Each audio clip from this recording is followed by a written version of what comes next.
On this episode of GenXYZen, your next TikTok may land you in a Chinese jail. I just realized I want my amethyst. How Seize Back Banana became a protest rallying cry. It doesn't mean what you think, perv. Ladies and gentlemen, please welcome to the stage, Seize Back Banana. B-A-N-A-N-A-S. And we will be talking about power and how one of the crunchiest places in the country became a war zone. So we could keep a count workout. Granolas, bananas. All right, I guess that's the intro. Hit it.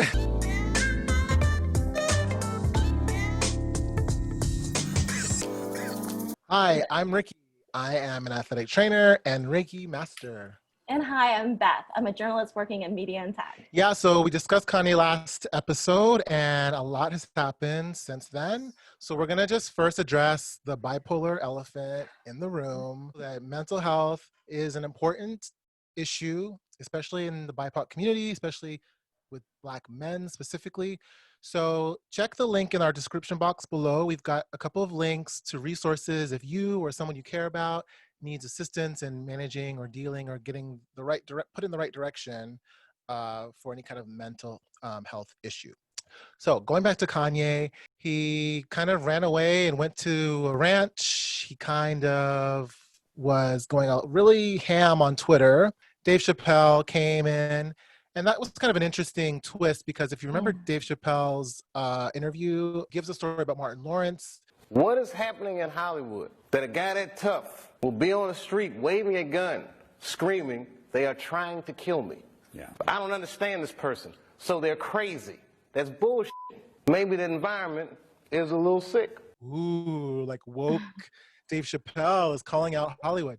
So it was interesting to see Full Circle now attends to, in a way, check in on Kanye at the ranch.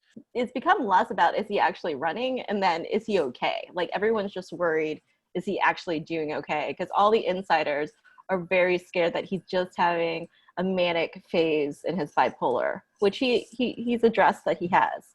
So they think that this is like not necessarily, I mean, he is a creative person.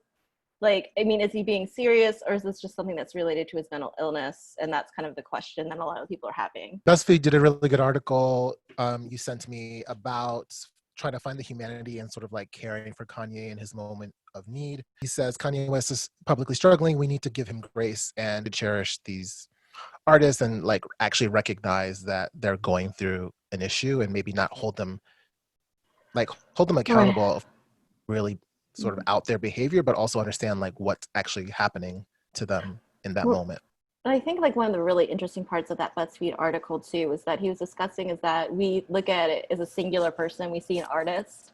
We see like, you know, like a Taylor Swift. I just want to discuss one thing. Yeah. Her name is Taylor Swift. What did I say? So he had a pre-announced album release date. Yeah. And Taylor Swift dropped her new album on that date. And I just thought it was so petty because historically her last, I don't know if it was her last album, but she released an album on the anniversary of Kanye West's mom's passing. And it's like you or your team not recognize when you had such a huge public beef, Kanye versus Taylor, like that has been a conversation that's been happening. So how do you not do that homework? It's like, come on now, like, are you not over it? Okay, we get it. And nevertheless, as Kim has also pointed out, he's a Black man running for president. There's a lot of different prejudice that could also be affecting how we're seeing this coverage. It is known and widely documented that there's an underrepresentation of BIPOC psychologists and professional counselors out there. So it's something like 86% of psychologists. And it's also common that most Black men are overdiagnosed with schizophrenia and diagnosed with PTSD.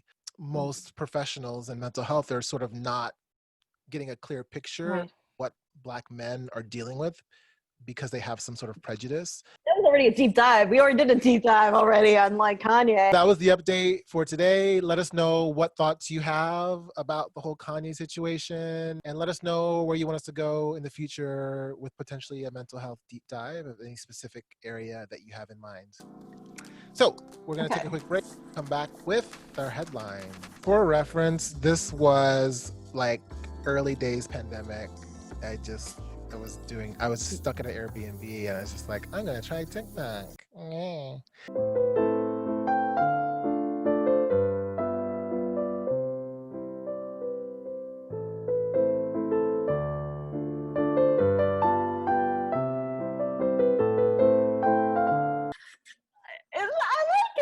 Exotic fruit we can find. What the hell Bananas. just happened? So basically what's happening is that President Donald Trump, God, look how orange you look, girl.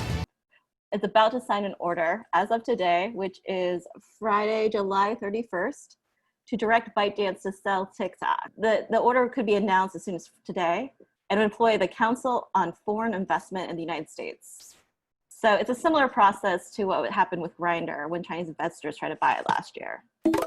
Basically what it is that this organization's like nothing that has to do with like US data, like making sure that nothing that needs to be secure gets sold to a foreign power that we find threatening.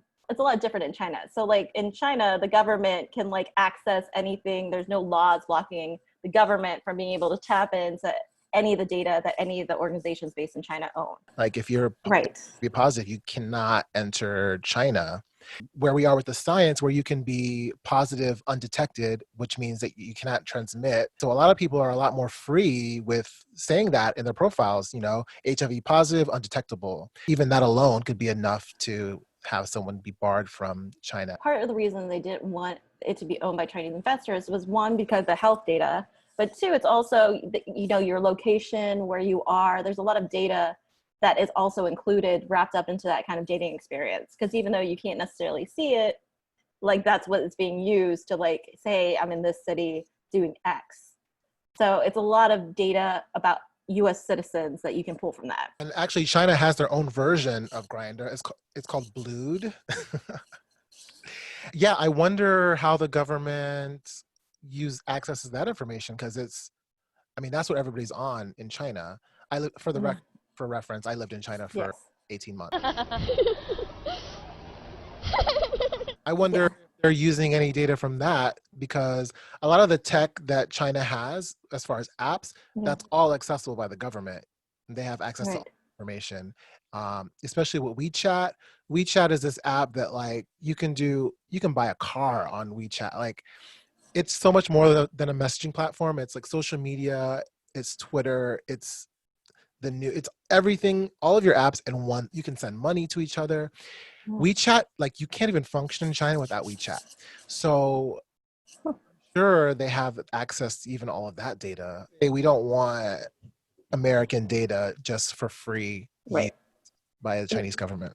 Early in July, China passed a new security law, which changed what goes on in Hong Kong. Before, there was a different kind of system that was called one country, two systems. So way back in 1997, Hong Kong used to be part of Britain. The Brits had it. And then they handed it over to China. You did this for what? Why not? Why? Why not? So Hong Kong has pretty much been this like little like democratic like little bubble. But China, but like they have like, you know, like a free market and they can vote and things. Yeah. And that's kind of where ByteDance and TikTok was kind of based. But what happened in early July is that China passed this rule where now like any kind of secession talk of Hong Kong, it's pretty broadly written. So basically Hong Kong, that whole like two system thing is starting to melt down. It kind of was written the rule now that like even mentioning Hong Kong as an entity outside of China could be a problem. What the hell we gonna do now? It's not just TikTok, Facebook, Twitter, a whole bunch of different companies that were based in Hong Kong because they didn't want to necessarily be in China, but there's a huge market there. They all stopped giving their information to the government. So they were giving them to usually just for like if there was some kind of criminal investigation. Sometimes they would pass it over. But now with this new rule, all the information can be possibly passed on to the Chinese government. Yeah, I mean, there's a huge protest movement going on that's anti-mainland China, and they want to maintain their democratic rights. And so now that the security law has been approved, basically mainland China can demand information from Hong Kong on its citizens. And they're also trying to shut down everything from protests, trying to shut down voting. There's a huge percentage of Americans and, Canadians even working in Hong Kong. So now the question becomes, how could they be affected? Because I'm sure you have a lot of foreigner sympathizers with the Democratic Party who want to maintain the rights that Hong Kong enjoyed for all these decades. So what's going to happen if an American protesting in support of the Democratic Party gets arrested in Hong Kong and mainland China requests information to have evidence for the fact that they're working against the Chinese government? And then it's like, at that point, are you considered a foreign terrorist? So yeah, it's crazy. A lot of places are just putting blank Post-it notes on their storefronts and on the walls as, again, sort of a silent protest. Actually, that's where the phrase "seize back banana" came from, because the character in Chinese for Hong Kong and banana look very similar. It's just a different way to say the same kind of thing, but they have to do it in a very different coded language. The law just happened at the beginning of July, so how it's actually going to pan out is part of the question that a lot of American companies just stopped sending information. Actually, one of the few that didn't stop right away was actually Apple, because a lot of Apple products are actually manufactured in China. So they want to have a good relationship with China. Maybe they aren't necessarily passing our information over to other governments, but how does that also affect what information is passed over to our government? For TikTok, it could be anything. And TikTok has been trying to fight this by having headquarters based in the United States, having leadership, putting out things about what fake content looks like to try to do a PR push. But as we saw with the announcement today, a lot of US officials are not feeling like that's enough, that it has to be totally separated. We just learned today that they're delaying the elections in Hong Kong that are meant to happen in September. They just announced that the elections will be delayed for a year. Timing of it is strange because just a few days ago, I think it was 16 Democratic candidates, their applications were denied to be on the ballot. Now with a delay, it's like, oh, is it a tactic to just help with the transition of getting mainland China in more control? Because let me tell you, I've been to Hong Kong and China. Hong Kong, it's night and day with the attitudes, the culture, the lifestyle is so different. You're trying to reverse freedoms that people have enjoyed for decades in a matter of a year. It's just, so I wouldn't be surprised if they're just going to layer on tactic after tactic just to beat people down into submission, because it's a huge task. In July, they were having a primary, and hundreds of people turned out to vote, thousands. But it was actually considered illegal to even vote. And now this is coming, this delay, which was actually just announced from a year from now, that they just kind of just shutting down. They're saying because of COVID. What? Oh. Okay. So I mean, there's kind of the question of our own election, and also a question of the protests. The new head of the United States Post Office was also, they said they were doing cutbacks, so mail's going to be slower actually coming up into the election. And let's not forget that mail-in voting has been a successful thing for election upon election. I don't understand that narrative they're trying to put out there, the Republicans, that it's going to be a fraudulent election if we allow, we've done it successfully many times. Yeah, I mean, okay, so at least we don't have real bullets like they do in Hong Kong, but there is a lot of tear gas and there is a lot of rubber bullets. And the biggest story has been primarily Portland. These rubber bullets are causing lifelong deformity. Have you seen these photos of, well, I don't know, trigger warning, but I mean, one in the forehead, and it just the injuries look horrible. People are losing eyes. It's not a small thing, So just because it's not deadly does not mean that it doesn't hurt you.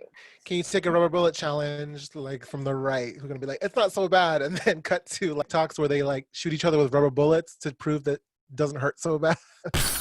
In the days of episode of Bodybuilder Versus. I'm getting shot with rubber buckshot from a 12-gauge shotgun. Okay, I think we're gonna have to cut that out because someone's gonna take that for real. We here at GenXYZen do not condone shooting each other with rubber bullets. But let's remember, like, what the protest is about. It is about Black Lives Matters. It's about unarmed Black men and women being killed by the police. That's the story. That's why people are out. It's not to create chaos. It is to fight an injustice.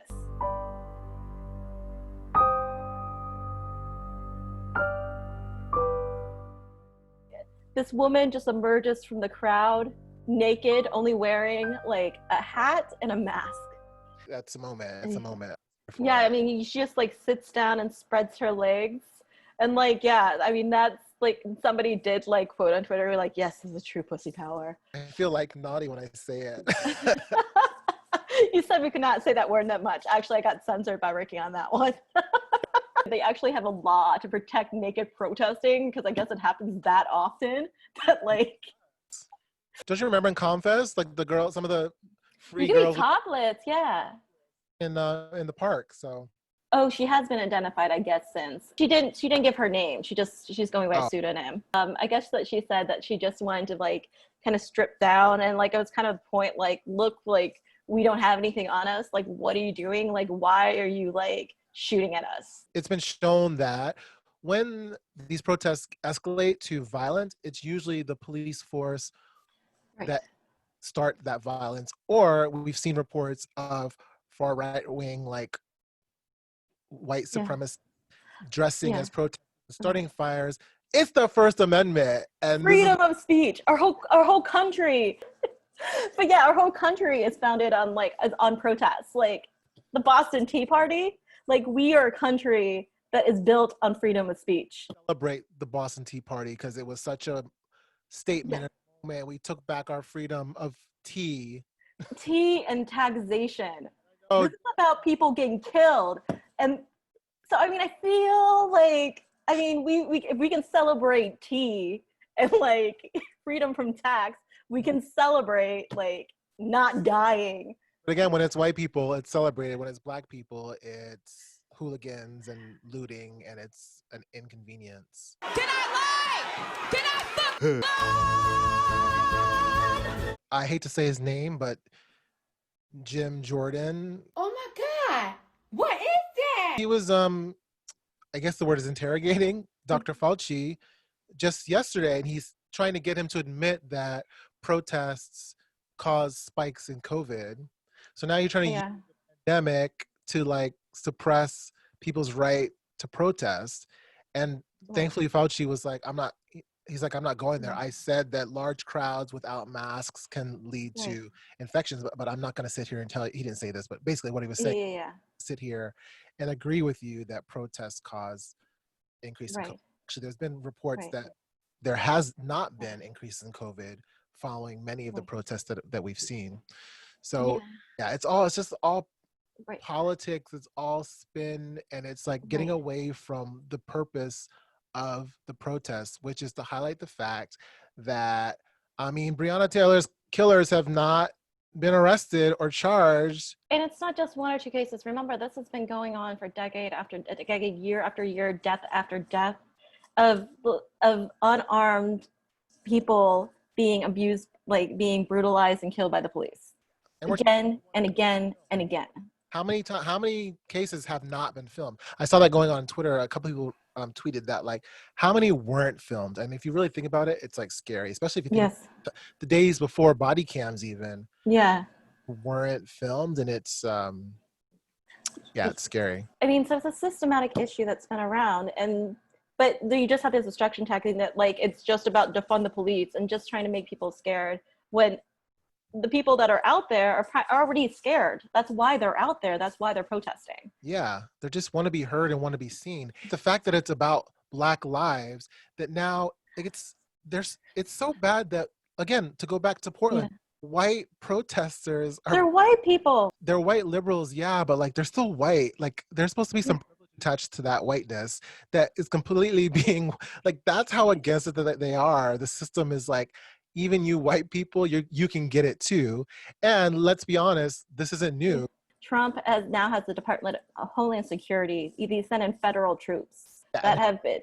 Who are, like, where are they coming from? Like, they've just been waiting somewhere, like, ready to go to action? Like, they're part of, like, yeah. So Chad Wolf is now, like, the interim.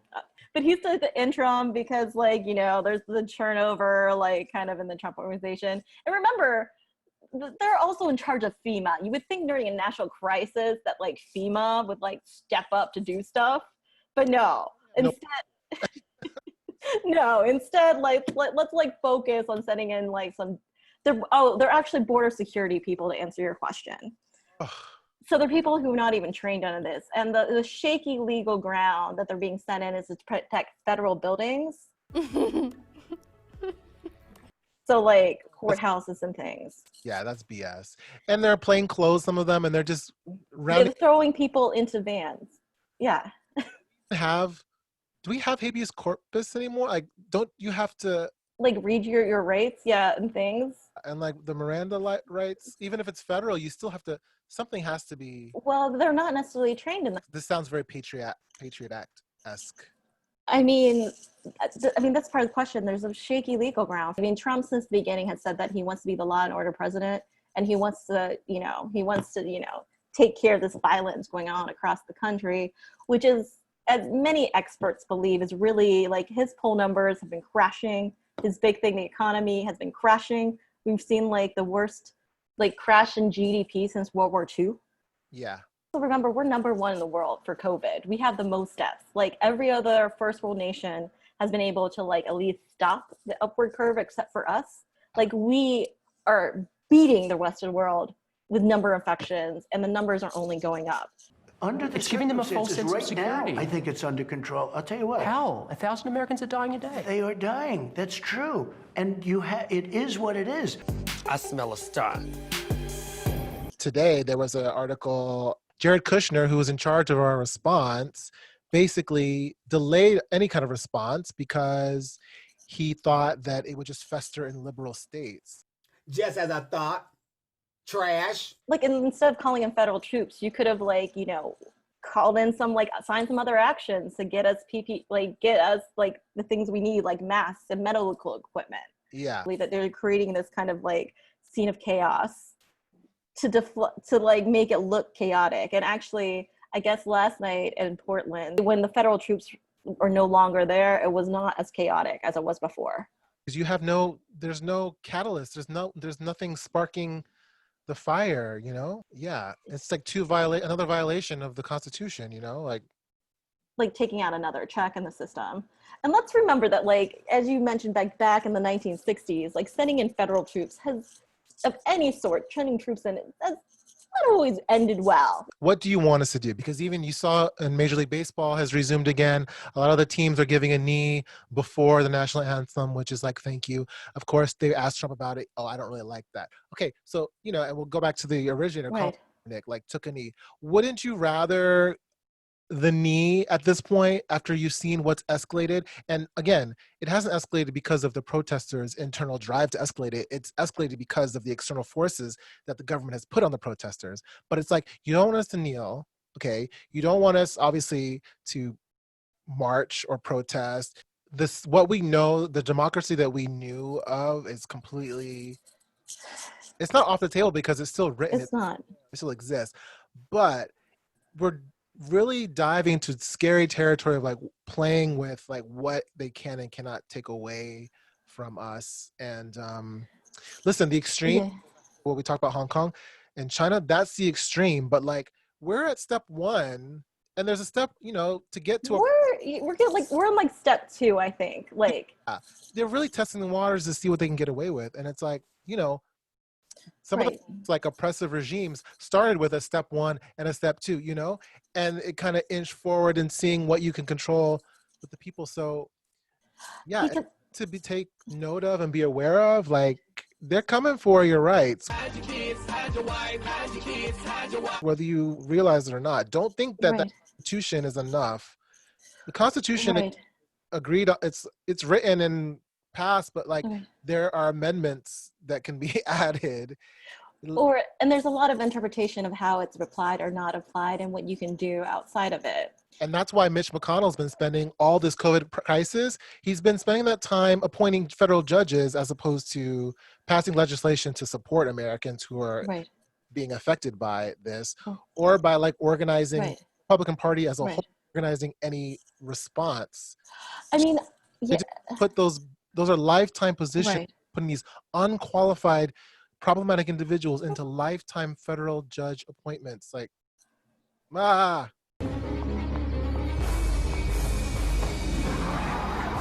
I mean, there's part of that, but I mean, it's also like the Supreme Court is actually, it's actually released a lot more liberal kind of, it wasn't in a straight line that the people who appointed them thought it would be. So, I mean, there's definitely politicians on both sides and federal officials that are doing their job and doing it well. But there's also kind of a question of, like, for example, just addressing the elephant in a room, which would be racial inequality. How much has that really been referenced? Because Trump really hasn't much acknowledged it other than sending in troops. He hasn't taken a stance. His inaction tells us that he obviously is anti. Corporations are even taking stances on Black Lives Matter. Sporting events have taken stances on Black Lives Matter. I mean, so this is not just a left or right thing. There's definitely a kind of a feeling across the country that this is an important topic that needs to be addressed. Yeah, he didn't even go to the funeral of John Lewis. You had 3 presidents there and not the current one. John Lewis is lying in state in the US Capitol. How do you think history will remember John Lewis? I don't know. I really don't know. I don't know. I don't know John Lewis. He chose not to come to my inauguration.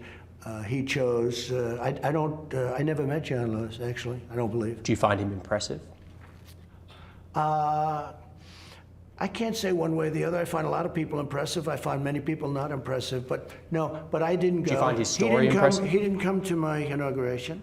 He didn't come to my State of the Union speeches, and that's okay. That's his right. And again, nobody has done more for Black Americans than I have. He had more to say about Herman Cain than he did about John Lewis. And hello, let's not talk about that. You sacrificed your life for a moment in Tulsa with Trump, and Tulsa was a complete waste of a rally. And I'm sorry, but you died of all the rallies to go to and like literally fall on the knife for Trump. You chose Tulsa.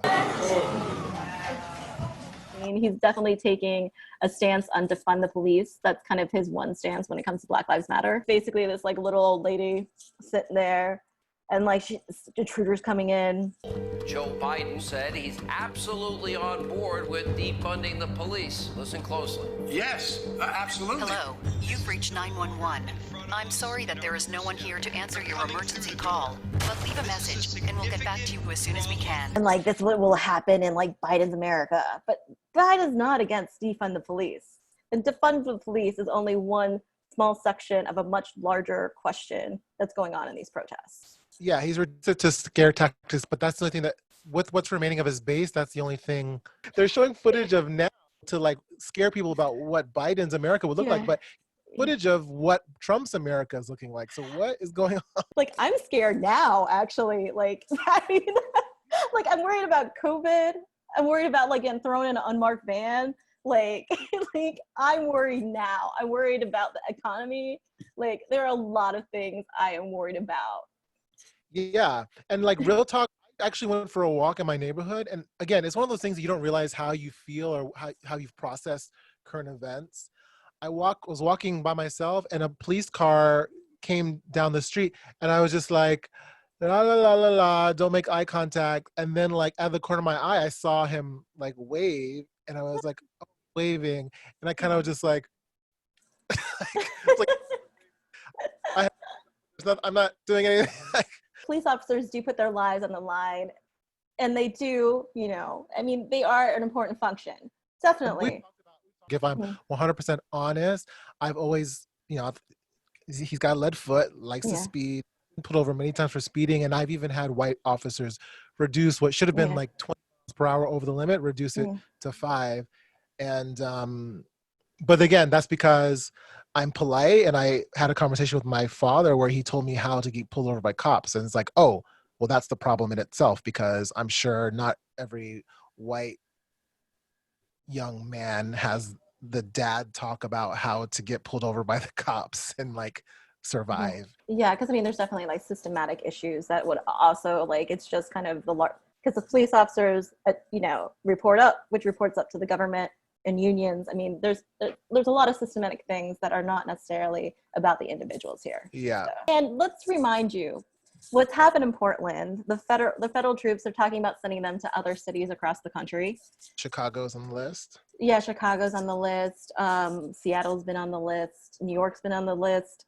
It's basically, and most of these cities, mind you, are led by liberal leaders, which often happen in big metropolitan areas. But still, this has also been seen by opponents as being a trend to create chaos in those cities. He just wants to make everything unstable so that he can pull some last minute thing. Like, you know, if the election was tomorrow, he would have grounds for something to pull something like in Portland, for example. Like, how could they have an election tomorrow with like the way things are going down in the streets and the public unrest? And how do you organize a civil, like, organized election in that state? So for sure, the closer we get to November, I'm sure we could expect to see more efforts to create unrest and instability. Usually the October surprise is like, ooh, look at who they slept with in college, or like they admitted to inhale it. Imagine an October surprise where it's like, ain't gonna be no election. How about that surprise? It's crazy the things that they're willing to immediately go against Trump on. I don't know what that list is. I'm sure they've just, it's like, okay, if he comes for the Constitution in certain ways, we'll like denounce that, but we'll still let him play with freedom of expression and speech. So we'll give him some leeway on that. Well, I mean, but there's a lot of having like one polling place support a very large community of minorities where there's like, it's really super easy for white people to vote. Like why is there's been that kind of systemic issue for years.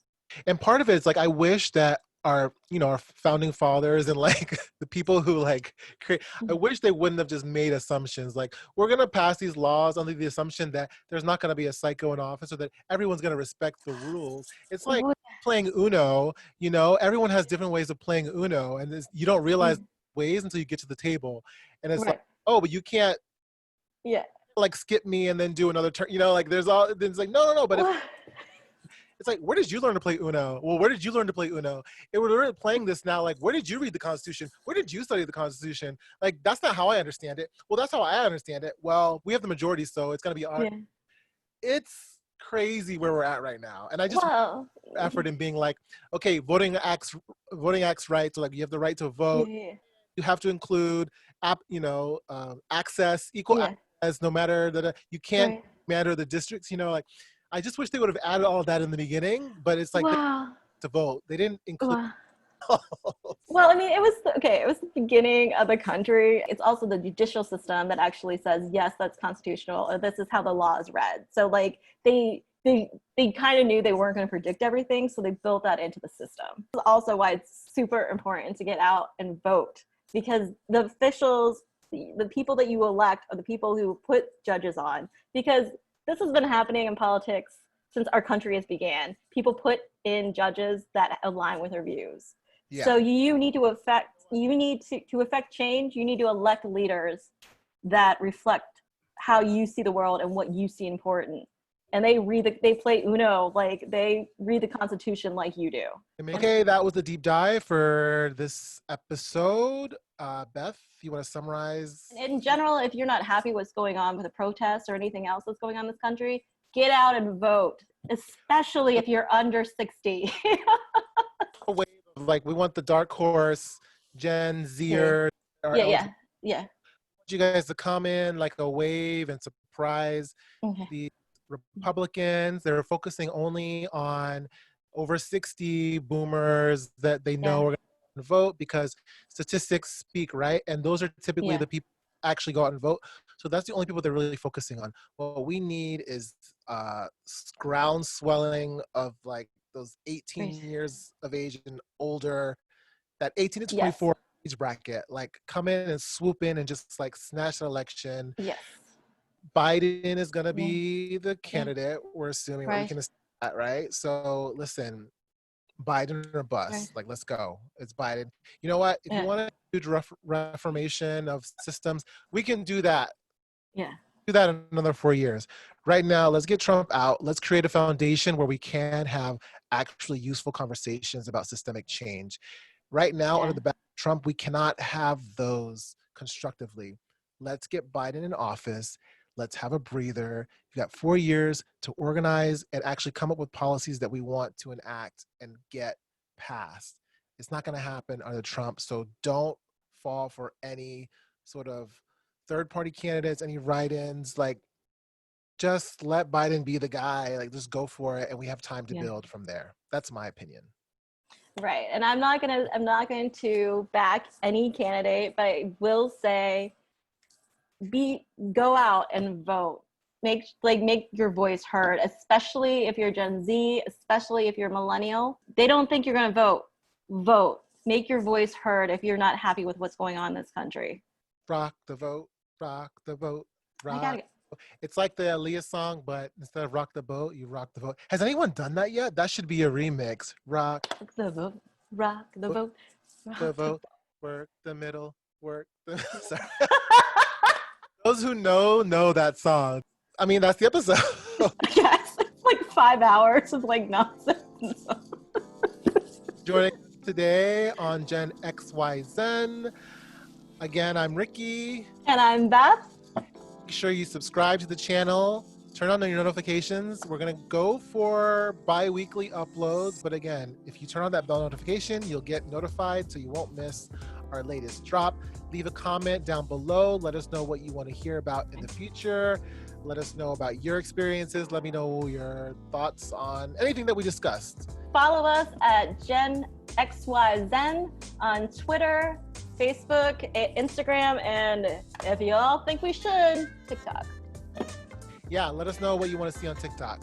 Maybe we can make something happen. Oh, yes, update. The Zending is now going to have its own channel, its own space.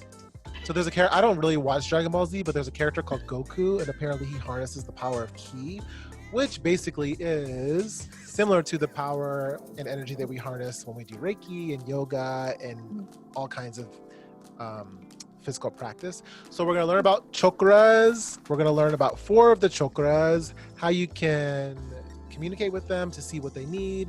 And I provide you with a meditative practice to tap into them and a physical practice to help improve them and help stimulate them and get them vibrant again.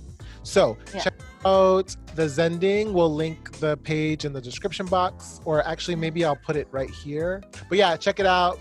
And for future episodes of this, you'll just subscribe to that channel and you'll get those as well. Look at that. Cool. So for today. Okay. Yay. Bye. Bye. That was like the worst game of tennis ever. Like, what just happened?